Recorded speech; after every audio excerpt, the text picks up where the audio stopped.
కూటమి ప్రభుత్వ మద్యం విధానంపై వైసీపీ అధికార ప్రతినిధి భూమన కరుణాకర్ రెడ్డి తీవ్ర విమర్శలు చేశారు.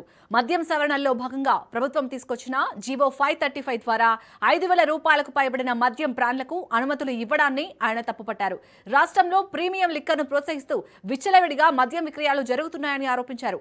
ఊరు వాడ తేడా లేకుండా బెల్ట్ షాపులు పెరిగిపోయాయని, పగలు రాత్రి తేడా లేకుండా మద్యం అమ్మకాలు సాగుతున్నాయని అన్నారు.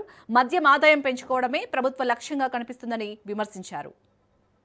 చెప్పేదొకటి చేసేదొకటి. ఆయన ఏదైతే చెబుతాడో అది ఖచ్చితంగా చెయ్యడు. ఈ రాష్ట్రాన్ని అవినీతి రహిత రాష్ట్రంగా మారుస్తానని చెప్తాడు. చంద్రబాబు గారి కంటే అవినీతిని ప్రోత్సహించినటువంటి వ్యక్తి భారతదేశ రాజకీయాలలోనే లేడు. ఇంత అవినీతి జరిగేటువంటి రాష్ట్రం మరొకటి లేదునని గతంలో ఆయన 9 సంవత్సరాల క్రితము 9 సంవత్సరాల అధికారంలో పాలన ఉన్నప్పుడే అందరూ కూడా విశ్లేషకులు అన్నటువంటి మాట.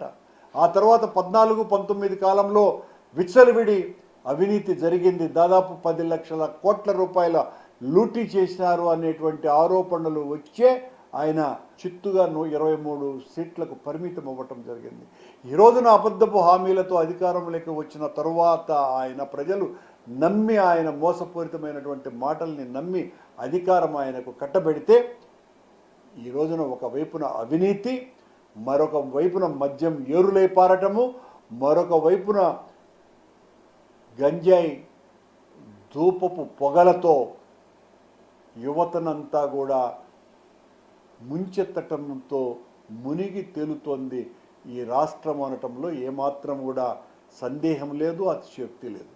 చంద్రబాబు గారు చెప్పేదొకటి చేసేదొకటి. ఆయన ఏదైతే